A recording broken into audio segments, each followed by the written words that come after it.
Magandang umaga po sa ating lahat. Narito ang ating weather update para sa araw ng Martes, December 2, 2025. Sa ngayon, Intertropical Convergence Zone or ITCZ ang umiiral dito sa may Southern Mindanao. Pangalawang weather system natin ay ang Northeast Monsoon or Amihan na umiiral naman dito sa may extreme Northern Luzon.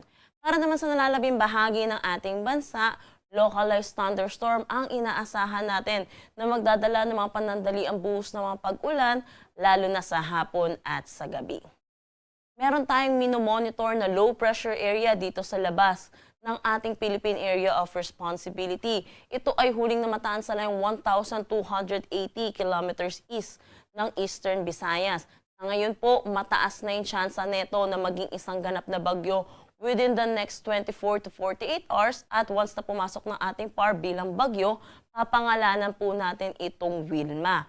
Nakikita po natin sa ating forecast track, posible itong maglandfall dito sa may Eastern Visayas o kaya dito sa may Caraga. Pero sa ngayon, mataas pa rin naman po yung uncertainty po natin sa posibleng track po neto.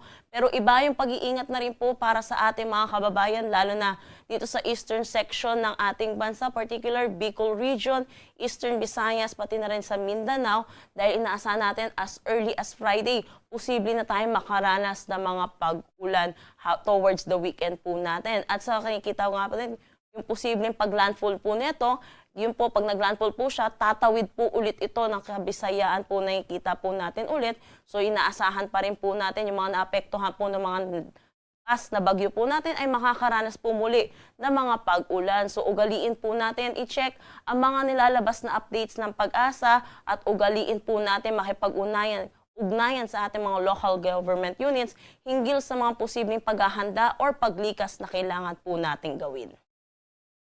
Para naman sa magiging panahon natin ngayong araw dito sa Luzon, inaasahan natin yung pag-iral ng Northeast Monsoon, kaya makakaranas ng bahagya hanggang sa maulap na papawirin na may mga isolated light rains dito sa may Batanes at Babuyan Islands.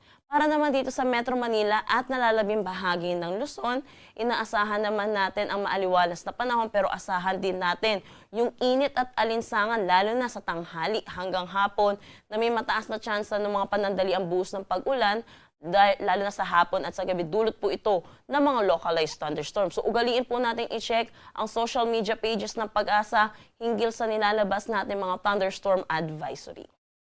Agwat ng temperatura para sa Metro Manila ay 24 to 32 degrees Celsius. Para naman dito sa Mindanao, inaasahan po natin buong Mindanao ang makakaranas ng maulap na papawirin na may mataas na tsansa ng mga kalat-kalat na pag-ulan dulot nito ng Intertropical Convergence Zone or ng ITCZ. Para naman dito sa may Palawan at buong Visayas, maaliwalas na panahon naman ang kanilang aasahan, pero asahan din po natin yung mga localized thunderstorm lalo na sa hapon at sa gabi. Agwat ng temperatura para sa Cebu, 27 to 31 degrees Celsius, Davao, 25 to 30 degrees Celsius.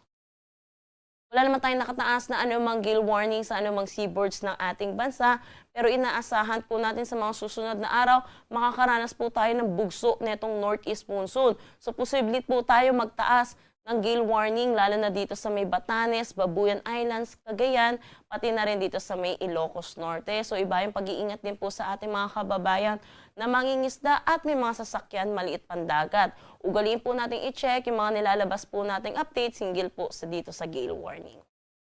Ang sunrise mamaya ay 6:06 a.m. at ang sunset mamaya ay 6:25 p.m.